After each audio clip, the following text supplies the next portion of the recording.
જય દ્વારકાધીશ મિત્રો. એક મોટું અને સમુદ્ર નગર હતું. નગરમાં એક મોટા ગજાના શેઠ અને શેઠાણી રહેતા હતા. તેમના ઘરમાં લક્ષ્મીનો કાયમી વાસ હતો. અનાજના કોઠારો છલકાતા હતા અને સોના ચાંદીથી તિજોરીઓ ભરેલી રહેતી. તેમણે આંગણે એકનો એક દીકરો હતો, જે દેખાવે રૂપાળો અને સ્વભાવે ઘણો ડાહ્યો હતો.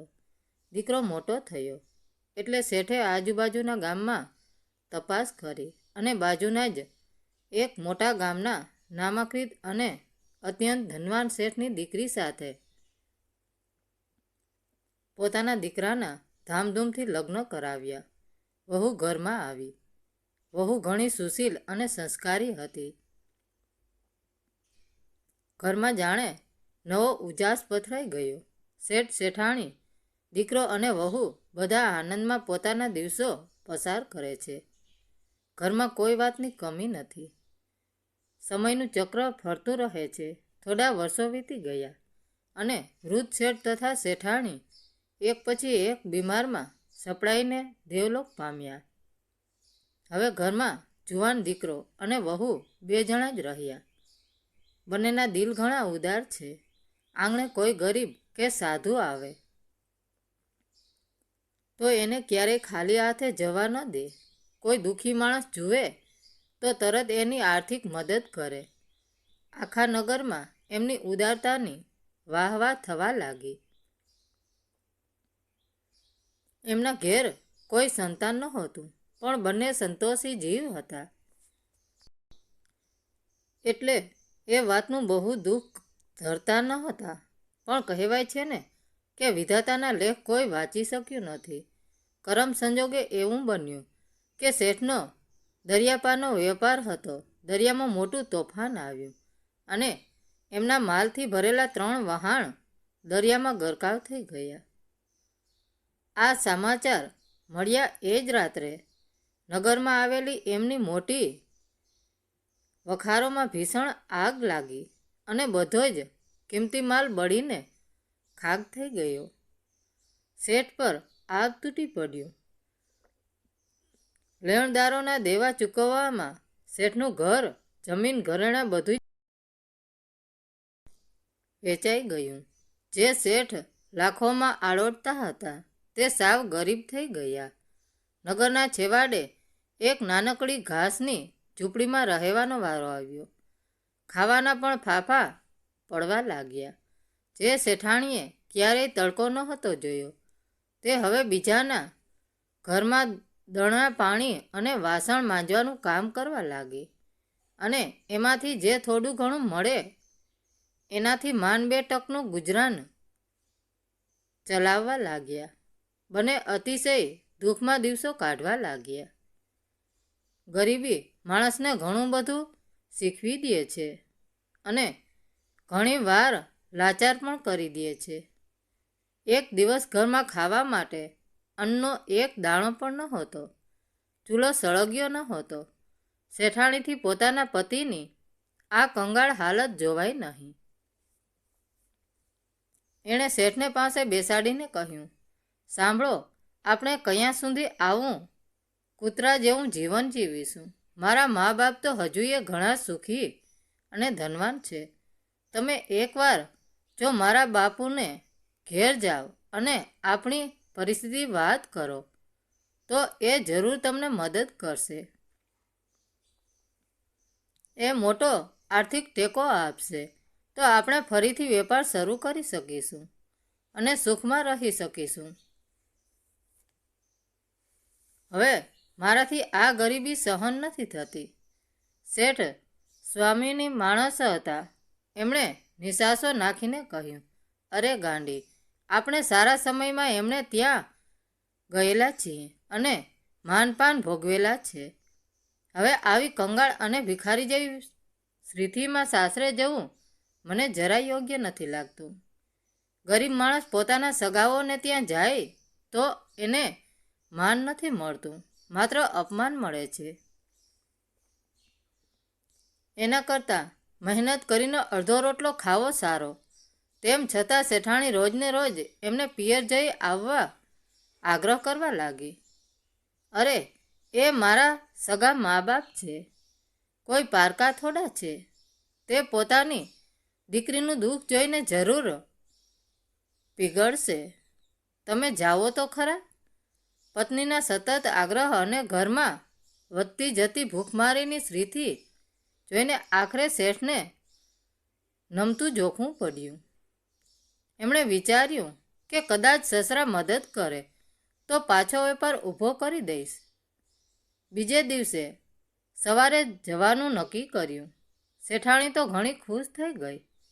એણે પડોશીને ત્યાંથી થોડો બાજરાનો લોટ, તેલ અને મરચું ઉછીનું લીધું અને ચૂલા પર શેકીને થોડા ઢેબરા બનાવ્યા. શેઠને એક ફાટેલા લુગડામાં એ ઢેબરાનું પોટલું બાંધી આપ્યું અને કહ્યું, રસ્તામાં 2-3 દિવસ જશે, ત્યારે ભૂખ લાગે તો આ ઢેબરા ખાઈ લેજો. અને હા, મારા બાપુ પાસેથી સારી એવી રકમ લઈને જ આવજો. શેઠ ભગવાનનું નામ લઈ પગપાળા પોતાના સસરાના ગામ તરફ નીકળી પડ્યા. 3 દિવસની કાળઝાળ ગરમીમાં પગપાળા મુસાફરી કરીને શેઠ સસરાના ગામમાં પહોંચ્યા. રસ્તાની ધૂળ ઉડીને એમના ફાટેલા કપડાં અને ચહેરા પર જામી ગઈ હતી. પગમાં પગરખાં પણ નહોતા, એટલે પગમાં કાંટા વાગ્યા હતા. દેખાવ સાવ ભિખારી જેવો થઈ ગયો હતો. શેઠ સીધા બજારમાં ગયા, જ્યાં એમના સસરા અને સાળાની મોટી કપડાની દુકાન હતી. સસરા અને સાળો ગાદી પર બેઠા હતા. શેઠે ધીમે રહીને દુકાનના પગથિયા ચડ્યા. પોતાના જમાઈને આવી ફાટેલી તૂટેલી અને ગંદી હાલતમાં જોઈને સસરા અને સાળાના મોઢા પડી ગયા. આબરૂ જવાની બીકથી એમણે જમાઈને આવકાર આપવાને બદલે તરત જ દુકાનની પાછળના અંધારા ઓરડામાં લઈ ગયા. સસરાએ ગુસ્સેથી કહ્યું, તમે આ કયા વેશમાં અહીં આવ્યા છો? ગામ લોકો જોશે તો અમારી શું ઇજ્જત રહેશે કે આટલા મોટા શેઠનો જમાઈ ભિખારી થઈ ગયો છે?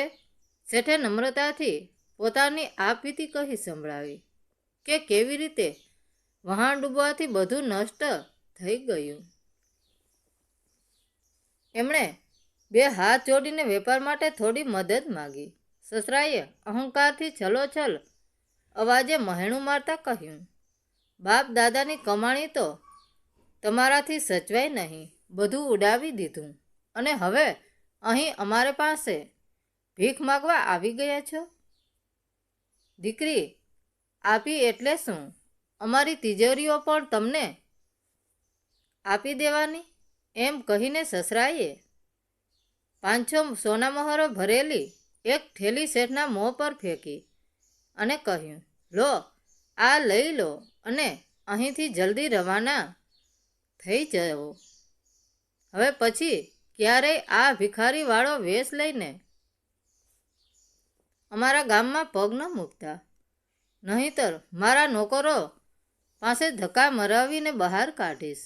સાથે આવેલા શાળાએ પણ કડવા વેણ કહ્યા, ખાધા પીધા વગર જલ્દી નીકળો અહીંથી. કોઈ જોઈ જશે તો અમારી આબરૂ નીલામ થઈ જશે. આ શબ્દો શેઠના કાળજામાં તીરની જેમ ખૂંપી ગયા. એમની આંખોમાં પાણી આવી ગયા. સ્વામીની શેઠ થેલી લઈને કશું બોલ્યા વગર ત્યાંથી પાછા ફરી ગયા. તેમણે ત્યાં પાણીનું એક ટીપું પણ ન પીધું. રસ્તા પર ચાલતા ચાલતા એમનું હૃદય રડી રહ્યું હતું. એમને સમજાયું કે પારકા ઓશિયાળા થઈને મેળવેલું ધન એ ઝેર સમાન છે. સ્વમાન ગુમાવીને મેળવી સોનામહોરો પણ ધૂળ બરાબર છે. અપમાનની આગમાં શેકાતા શેઠ હાથમાં સોનામહોરની થેલી લઈને પાછા પોતાના ગામ તરફ ચાલી રહ્યા હતા. મનમાં સતત સસરાના મહેણા ગૂંજતા હતા. ચાલતા ચાલતા બપોર થઈ ગઈ. રસ્તામાં એક ખેતરની બાજુમાં કૂવો હતો અને એક મોટું વડલાનું ઝાડ હતું. શેઠ થાકીને ત્યાં બેઠા. ત્યાં એમણે જોયું કે ધમધોતા તડકામાં એક ઘરડો માણસ લાકડામાંથી કંઈક કોતરીને સુંદર રમકડા અને વાસણો બનાવી રહ્યો હતો. એ માણસના કપડાં પરસેવેથી રેબઝેબ હતા, પણ એના ચહેરા પર એક અનોખી શાંતિ અને ઓઠો પર ભજન હતું. શેઠે આશ્રયથી પૂછ્યું, બાપા, તમે આટલી ગરમીમાં આટલી સખત મજૂરી કરો છો, સાવ ગરીબ છો, છતાં તમારા ચહેરા પર આટલો આનંદ અને શાંતિ ક્યાંથી? વૃદ્ધ માણસે હસીને જવાબ આપ્યો, ભાઈ, મારી પાસે આ 2 હાથ છે, એ જ મારી સાચી મૂડી છે. હું કોઈનો ઓશિયાળો નથી. મારા પરસેવાની કમાણીનો સૂકો રોટલો મને રાત્રે મીઠી નીંદર આપે છે. જે ધન કોઈની મહેરબાની કે ભીખમાં મળે એ માણસને ગુલામ બનાવી દે છે, જ્યારે જાત મહેનત માણસને રાજા બનાવી દે છે. આ શબ્દો સાંભળતા જ શેઠના મનમાં જાણે જ્ઞાનનો દીવો પ્રગટ્યો. એમને પોતાનો રસ્તો મળી ગયો. એમણે પોતાના હાથમાં રહેલી સોનામહોરોની થેલી સામે જોયું અને એમને એમાં સસરાનો અહંકાર અને પોતાનું વેચાયેલું સ્વાભિમાન દેખાયું. ત્યાં જ બાજુમાં એક ગરીબ વિધવાબાઈ બેઠી બેઠી રડતી હતી. એનું એકનું એક ઝૂંપડું વરસાદમાં પડી ગયું હતું. શેઠે તરત જ એ 5-6 સોનામહોરની થેલી એ વિધવા બાઈના ખોળામાં મૂકી દીધી અને કહ્યું, માડી, આનાથી તમારું પાકું ઘર બનાવજો અને તમારા છોકરાઓને મોટા કરજો. શેઠના મનમાંથી બધો જ બોજ ઉતરી ગયો. એમણે પેલા વૃદ્ધ કારીગર પાસેથી લાકડા કોતરવાના અંજારો માગ્યા અને જંગલમાંથી વીણેલા થોડા સારા લાકડાનો ભારો માથે ઉચકીને પોતાના ગામ તરફ ચાલવા માંડ્યા. શેઠ જ્યારે ગામમાં પોતાની ઝૂંપડીએ પહોંચ્યા ત્યારે શેઠાણી આતુરતાથી એમની રાહ જોતી હતી. એને ખાતરી હતી કે પતિ ચોક્કસ બાપુ પાસેથી ઘણું ધન લાવ્યા હશે, પણ જ્યારે એણે શેઠને ખાલી હાથે અને માથે લાકડાનો ભારો લઈને આવતા જોયા ત્યારે એ આભી બની ગઈ. આ શું, મારા બાપુએ તમને કશું ના આપ્યું? આવા સાવ ખાલી હાથે પાછા આવ્યા અને આ લાકડા કેમ ઉપાડી લાવ્યા છો? શેઠાણીએ નિરાશા અને ગુસ્સાથી પૂછ્યું. શેઠે શાંતિથી સસરાને ત્યાં થયેલા અપમાન અને રસ્તામાં વૃદ્ધ કારીગર પાસેથી મળેલા જ્ઞાનની બધી જ વાત વિસ્તારથી કરી. એમણે કહ્યું, તારા બાપુએ મને ધન તો આપ્યું, પણ મારું સ્વાભિમાન છીનવીને મેં એ પાપનું ધન એક ગરીબ વિધવાને આપી દીધું છે. હવેથી હું કોઈના ઓશિયાળા નહીં જાઉં. જીવું આ લાકડા અને મારા 2 હાથ જ હવે આપણું ભવિષ્ય બદલશે. શેઠાણી પહેલાં તો ખૂબ રડી અને પોતાના મા બાપના વર્તન પર એને ઘણું દુઃખ થયું, પણ પછી એને પતિની વાત સમજાઈ ગઈ. બીજે જ દિવસે શેઠે લાકડામાંથી સુંદર રમકડા, પાટલા અને વાસણો કોતરવાનું શરૂ કર્યું. શેઠાણી એ રમકડા બજારમાં જઈને વેચી આવતી. શરૂઆતમાં ઘણી તકલીફ પડી. બંને જણા અડધું પેટ જમીને રાત દિવસ કાળી મજૂરી કરતા, પણ એમની આંતરિક શાંતિ ગજબની હતી. શેઠના હાથમાં જાદુ હતો. ધીમે ધીમે એમના બનાવેલા સુંદર લાકડાના વાસણો અને કલાત્મક વસ્તુઓની માંગ આખા રાજ્યમાં થવા લાગી. વર્ષો વીતતા ગયા તેમ શેઠનો વેપાર વધતો ગયો. એમણે લાકડાનું મોટું કારખાનું નાખ્યું. જોતજોતામાં તો 10 વર્ષની અંદર પોતાની સખત મહેનત, ઈમાનદારી અને કોઠાસૂઝથી શેઠ પહેલા હતા એના કરતાં પણ 10 ગણા વધુ ધનવાન બની ગયા. એમણે નગરમાં એક વિશાળ હવેલી બંધાવી, પણ આ વખતે આ સંપત્તિ એમને વારસામાં કે મહેરબાનીમાં નહોતી મળી. આ એમની પોતાની પરસેવાની કમાણી હતી. એટલે હવે એમનામાં ગજબનો આત્મવિશ્વાસ હતો. સમય કોઈનો સગો નથી થતો. બીજી બાજુ શેઠાણીના પિયરમાં ઊંધો પવન ફૂંકાયો. એના ભાઈને જુગારની ખરાબ લત લાગી ગઈ હતી. જુગાર અને સટ્ટામાં સસરા અને શાળાએ પોતાની બધી જ દુકાનો, જમીન અને હવેલીઓ ગુમાવી દીધી. બજારમાં એમની શાખા સાવ પૂરી થઈ ગઈ. માથે એટલું મોટું દેવું થઈ ગયું કે એક દિવસ રાતોરાત સસરા સાસુ અને શાળાએ ગામ છોડીને ભાગવું પડ્યું. ભટકતા ભૂખ્યા, તરસ્યા અને સાવ ફાટેલા હાલતમાં તેઓ પોતાની દીકરીના નગરમાં આવી પહોંચ્યા. જ્યારે એમણે સાંભળ્યું કે એમનો જમાઈ તો આ નગરનો સૌથી મોટો અને ઇજ્જતદાર શેઠ બની ગયો છે, ત્યારે એમને પોતાના જૂના ખરાબ વર્તન પર ખૂબ શરમ આવવા લાગી. હિંમત ભેગી કરીને તેઓ શેઠની ભવ્ય હવેલીના દરવાજે જઈને ઊભા રહ્યા. દરવાન એમને ભિખારી સમજીને કાઢવા જતો હતો. ત્યાં જ અવાજ સાંભળીને શેઠ અને શેઠાણી બહાર આવ્યા.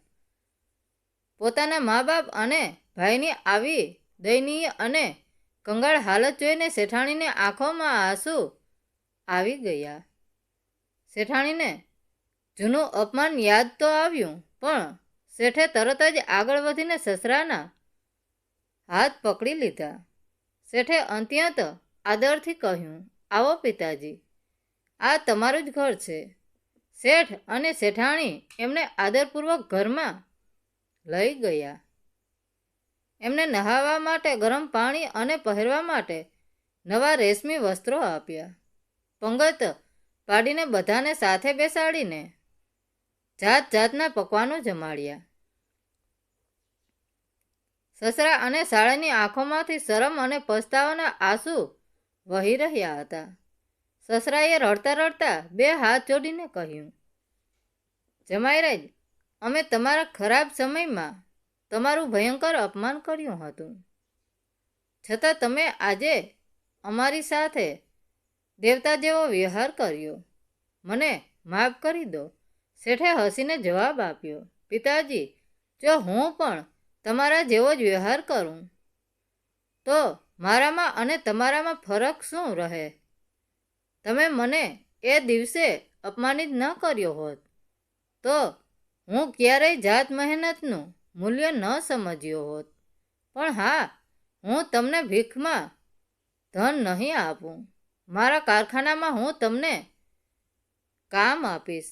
તમે તમારી મહેનતથી ફરીથી પોતાનું સામ્રાજ્ય ઊભું કરજો. સસરા અને શાળાએ આ વાત હર્ષ સ્વીકારી લીધી.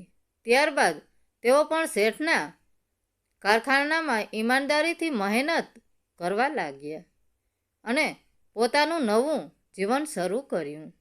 શેઠ અને શેઠાણી પોતાના સ્વાભિમાન અને મહેનતના આધારે જીવનભર સુખ અને સંતોષથી જીવ્યા. આ વાર્તા આપણને શીખવે છે કે કોઈના ઓશિયાળા થઈને મળેલા હીરા મોતી કરતાં પોતાની મહેનત અને પરસેવાથી કમાયેલો સૂકો રોટલો વધુ મીઠો અને શાંતિ આપનારો હોય છે. સાચી સંપત્તિ માણસના પોતાના 2 હાથમાં છે. કોઈએ આપેલા અપમાનનો બદલો એ જ રીતે અપમાનથી લેવા કરતાં પોતાની સફળતા અને ઉદારતાથી એમને માફ કરી દેવા જોઈએ. એ જ સાચા અને મહાન માણસની ઓળખ છે. સમય ક્યારેય એક સરખો નથી રહેતો, માટે સુખમાં ક્યારેય છલકી ન જવું અને ગરીબનું ક્યારેય અપમાન ન કરવું. અહંકાર હંમેશા માણસનું પતન જ કરે છે. મિત્રો, જો આ વાર્તા તમને ગમી હોય તો કોમેન્ટમાં જય માતાજી લખી દેજો.